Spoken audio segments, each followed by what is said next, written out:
Welcome back in. You're watching Lowcountry Money Talk, and at the top of the show, we looked at some current events and some changes. Phil Bloyd is always filling us in on the latest and greatest. More importantly, though, what it means for us, and that's where we're going to dive in today, Phil. So, you've come prepared with some interesting audio clips for us. So let's have our viewers take a quick listen, shall we? I think for so many people looking at their mortgage payments, worried about whether they can now afford to pay them, they're not just frustrated but angry because the government has lost control of the economy. We're seeing an extraordinary series of moves by central banks around the world, and not exclusive to Europe, but in places such as Indonesia and the Philippines, moving their benchmark interest rates up. And this is all in reaction to a common foe, which is inflation. You're living through 12 months with only 11 months pay now because inflation is so high. We warned the Democrats not to do that American Rescue Plan, but it wasn't just us warning them. Larry Summers, a Secretary of Treasury Democrat, told them don't do it, you'd bring inflation. All right, interesting stuff. So let's talk about what this really means. In the last segment, we really talked about Social Security going up. There was an increase. The reason, though, is inflation. So let's kind of unwrap that a little bit. Yeah. Okay, so we talked about a good thing and a bad thing.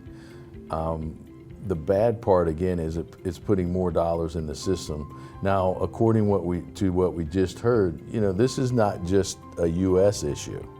This is kind of a worldwide thing. And, you know, some of the things that have been happening in England specifically lately, you know, their prime minister only served for 7 weeks and then she resigned again.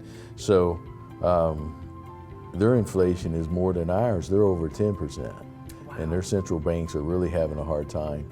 So obviously the central banks, remember our central bank, they were calling inflation transitory. Right? Yes, there's new words we're learning here. New word, well, they hung on to that as long as they could, and they hung on to it probably a little too long, and then they're way behind the 8 ball.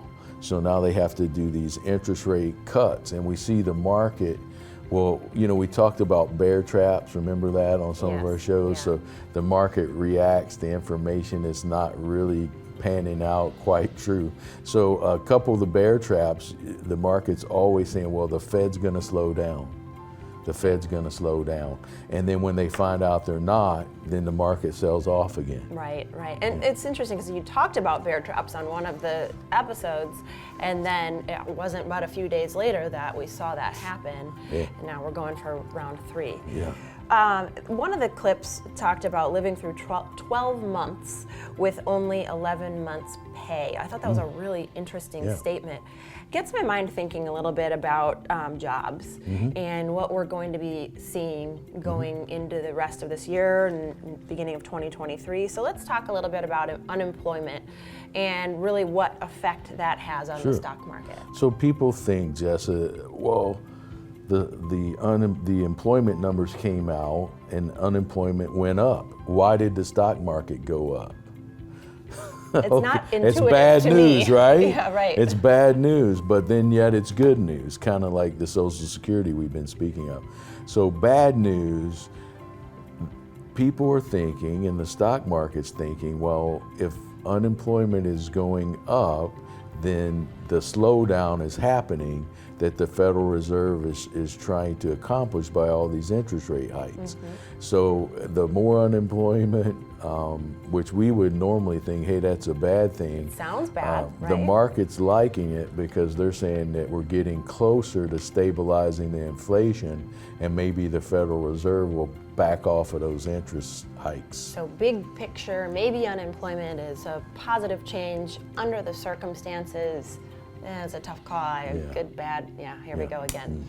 All right, well, the good news for you, for us, is that we have more Phil coming up. We got half a show left to really unpack what's all going on and what it means for you, especially those of you who are in or nearing retirement.